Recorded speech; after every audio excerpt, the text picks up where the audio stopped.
Hey everybody, Jim Stewart, broker owner at RE/MAX Solutions here again. Now today we're going to talk about inspections. We've got your home listed, we've been marketing it, we've got an offer, you've accepted the offer, and now it's time for the buyer to do their inspections on the home. Well, what is the point of the inspection in the first place? The point of an inspection by the buyer is to find hidden material defects in the home. So if the home has termites, a lot of times you're not going to be able to tell if the home has termites just at a first glance, or a lot of times the buyer will only have 15, 20, maybe 30 minutes that they spend in a home before they actually make the offer on the house. So in that situation, most of the time they're not going to be able to find out that it has termites, or that maybe there's mold in the crawl space, or that maybe there's electrical issues or plumbing leaks, etc., etc. Many times the items that they find in inspections are things you, the owner, don't even know about. In fact, I'd say 98% of the time the inspector is going to find several things that you didn't even know were wrong with the house. Now, they may not be big things. A lot of times it's just minor stuff. But sometimes, every once in a while, there's a major problem that comes up that nobody knew about, and it's like, okay, now what do we do? So buyers have 10 days, generally speaking, to come through and do the inspections on the home. Generally, they can do any inspection they want, but typically they'll have a whole house inspection done. They'll have termite inspection done. Maybe they'll have a mold inspection done. That's less frequent, but occasionally that does happen. If you live out in the country and are on well and septic, typically they will take a water sample and send it to the county to have it tested for bacteria. Septic systems, typically what you're going to have to do, if you've got a septic tank and the lid to the tank is buried, you're going to have to dig that up and uncover it so that the inspector, they literally will take that lid off and put their head down and look inside your septic tank. And no, it's not usually a pretty sight, and yeah, usually it's pretty smelly. That's why we let them do it so we don't have to worry about it. But that's something that can be done. And then radon. Radon is something that a little bit controversial, but it is a colorless, odorless gas. Generally speaking, homes in the southwest Missouri area can have radon, and it is a potentially cancer-causing agent. What I see most of the time for radon is it's found mainly in basement homes, although occasionally you can see high ratings in crawl spaces as well. And there is a relatively simple mitigation system if you do find it to get rid of it. So, but those are different examples of types of inspections that a buyer can do. So let's say that the buyer does their inspection and they have a list of items that come back and say, okay, Mr. Seller, we found these things wrong with your home. We want you to fix these items. Okay?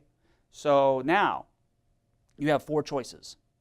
First choice is you say, okay, Mr. Buyer, I see what you're talking about. Yeah, these are things that need to be fixed. And yeah, I'll just go ahead. I agree. I'll fix all of these items. Great. If that's the case, contract moves forward. No big deal. The second choice you have is to fix none of the items. You can look at, say, Mr. Buyer, I'm not going to fix any of this stuff. The house is sold as is. Okay. The third option is you can say, well, I'm not going to fix everything you've asked for, but I'll fix some things. So I'm not going to fix this, but I'll fix this and this and this. I'm not going to fix that, and I'll fix this and this.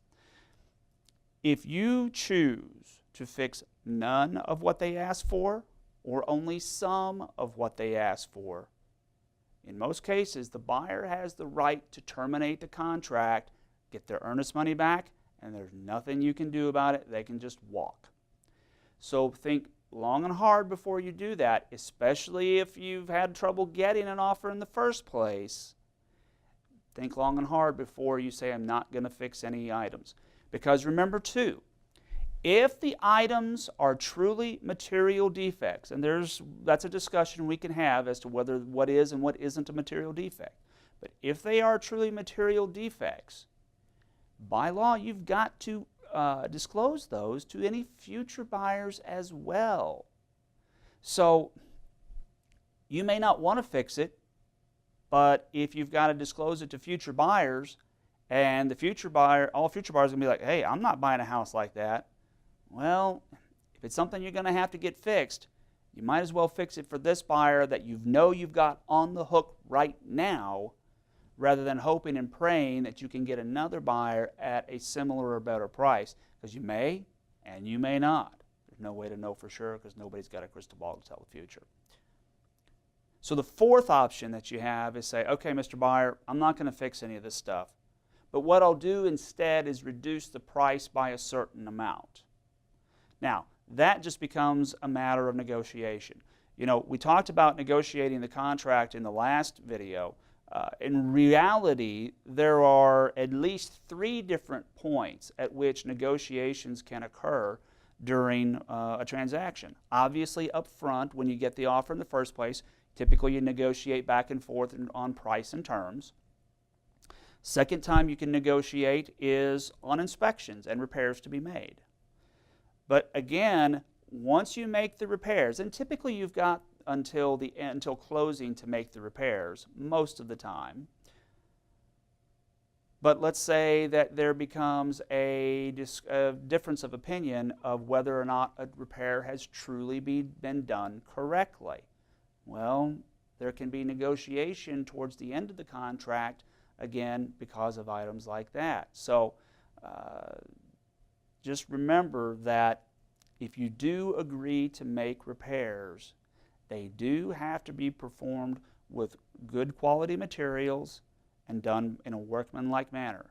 You typically do not have to have them done by a professional necessarily, unless you agree to as part of a contract terms. So again, that's stuff that we can walk through in your particular situation, because every situation is different, but it's something to keep in mind. So inspections can get scary for folks simply because you're dealing with the unknown. But as long as you keep a level head, most of the time, the vast majority of the time, it all works out just fine. That's all I've got for this episode. If you have any questions about buying or selling a home, please give me a call. Jim Stewart, broker owner at RE/MAX Solutions, 417-234-8198. Thanks for watching.